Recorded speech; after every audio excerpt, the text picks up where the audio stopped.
So what's up mga boss, and we are back for another video. So ngayon, mag-upgrade tayo ng inner barrel dito sa ating pistol, no? So syempre, ang gagamitin natin is walang iba kundi EGI Custom Works, no? So this is for Tokyo Marui and SRC 113mm 6.01 ang inner diameter, no? So yan, kung gusto mo ng precision, gusto mo ng accuracy, gusto mo ng magandang range o magandang takbo ng BB's trajectory, eto na ang sagot sa mga kailangan nyo, no? So kung naghahanap kayo ng first thing to upgrade, no, sa mga pistol unit nyo, pwede to, no? So syempre, yan, thank you so much EGI, no? So custom inner barrel for our pistol. So Savage Airsoft, yan, thank you EGI Custom Works, no? So this is the detail. EGI 113mm 6.01 Tokyo Marui, no? Although naka-install tayo sa Tokyo Marui and SRC, no? So custom, no? Yon, sinet aside natin yon. Then tara, magbabaklas tayo. Again, thank you so much EGI Custom Works. Yan.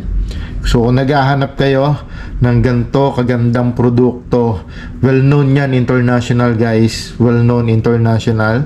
So you can contact their page, EGI Custom Works, no? So pwede nyong i-comment dito sa sa video natin, then i-reply ko yung page nila, no? So yun, maraming salamat, thank you so much EGI Custom Works, no? Savage Airsoft.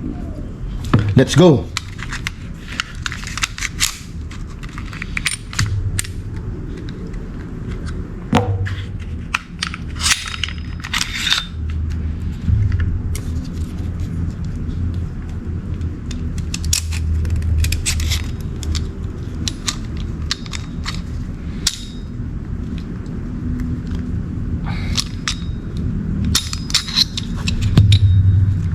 Yan, grabe, ang tigas.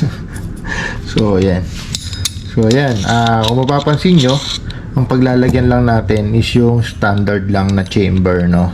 So yan, mata nyo, luman-luma na yung ating inner barrel, no? So yan, try natin to, no?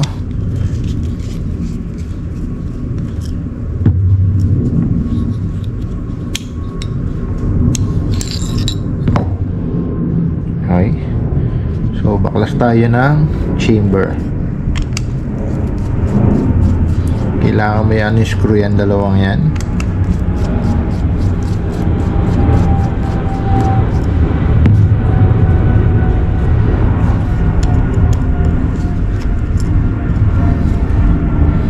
Then dahan-dahan mo siyang bubuksan.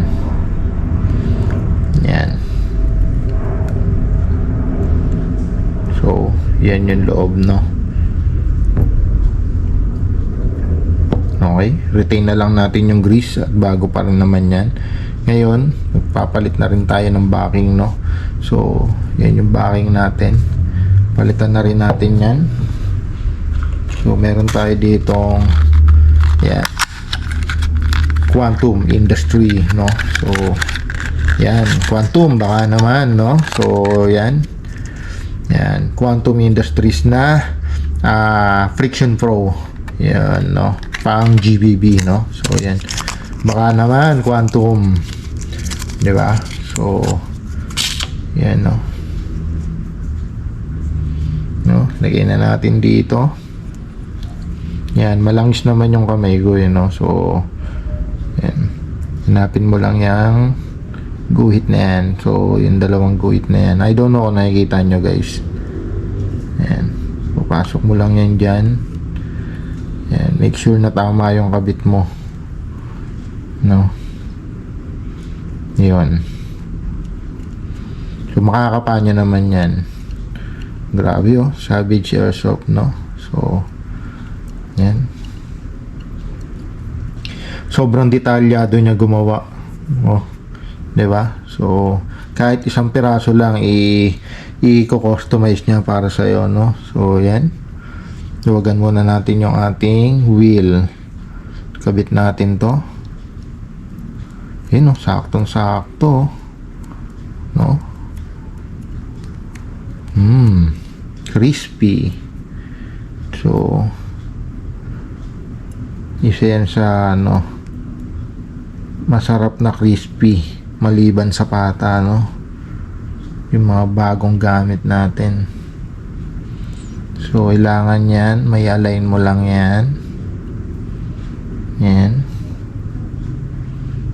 So, luwagan natin yung half. Try muna natin kung may magbabago dito sa standard na chamber, no? So, kabit natin to. Yan, make sure na naka-align lahat. And, yun.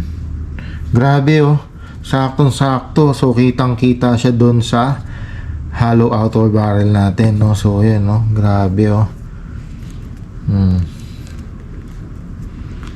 So, yan. Screw na natin.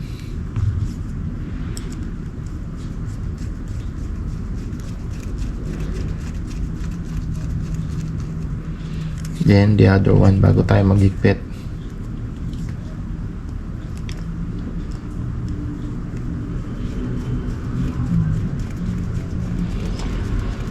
So guys, kung gusto niyo ng magandang performance ng mga unit nyo, magandang trajectory, range, yan, message nyo lang si Edgy Custom Works, no? So the best yan pagdating sa mga inner barrel, no? Especially yung mga naka bolt action, mga naka sniper rifle, no? So yan, tingnan natin kung gumagalaw pagka binababa yung tensioner. Yun, no? Responsive naman, no? So okay na okay. Yan, nakababa yung tensioner. So yan, nakakabit na, no? Si Edgy Custom Works 113mm 6.01 inner barrel, no? So yan, Savage Airsoft customized, no? So yan, pwede kayo magpagawa niyan, no? Message nyo lang Edgy Custom Works, no? Lalagay natin yung link dyan. So pasok na natin siya rito. Yan. So yan, yun, no? No? Kitang-kita yung Savage, oh. Di ba? Angas, no? So, di ba? Lagyan mo kasi ng angas, di ba? Nilagyan ni Edgy ng angas, grabe, no? So, yan. Thank you so much, Edgy Custom Works. Thank you so much.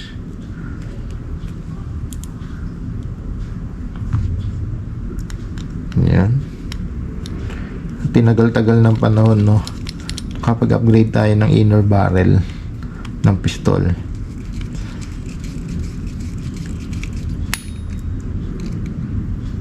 So yan,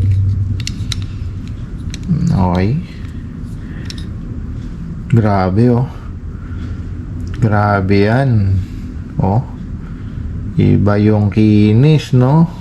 Oh, diba? So ito yung pinagpalitan. Obvious naman na matagal na at nalaspag na. Grabe na yung kulay niya, oh. Diba? So yan. So set up natin siya rito. Balik na natin.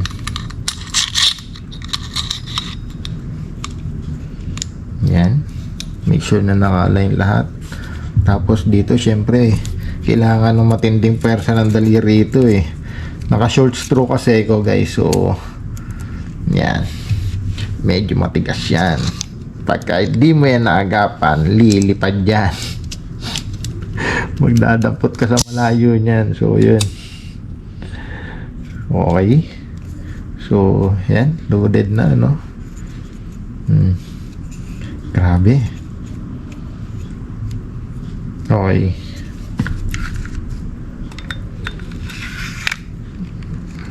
Oops. Yan.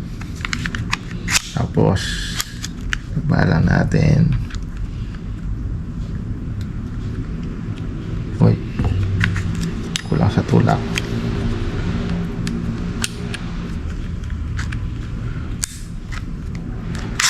Good. There you go. So yan, no? Yan, no? Yan, no? Grabe, no? So kitang kita yung yan, no? well aligned din siya, no? So yan, na-install na, no? Diba? So mag-FPS check tayo, and tatry natin tong unit natin na to using this inner barrel, no? So yan, no? Nagkakulay bigla, no? So update ko kayo and short natin, no? Gagawa na lang ako short video para dun sa testing nito, actual testing, no? So yun, maraming salamat. Thank you so much, AG Custom Works, our new partner and nakakolab sa atin, no, sa Savage Airsoft, no? So yun, maraming salamat. Thank you so much, AG Custom Works. Guys, if you want to order, message nyo lang siya sa page nila, no, AG Custom Works. So yun, mention nyo, napanood nyo kay Savage Airsoft, matik yan, may discount yan, no? So yun, maraming salamat. Thank you po.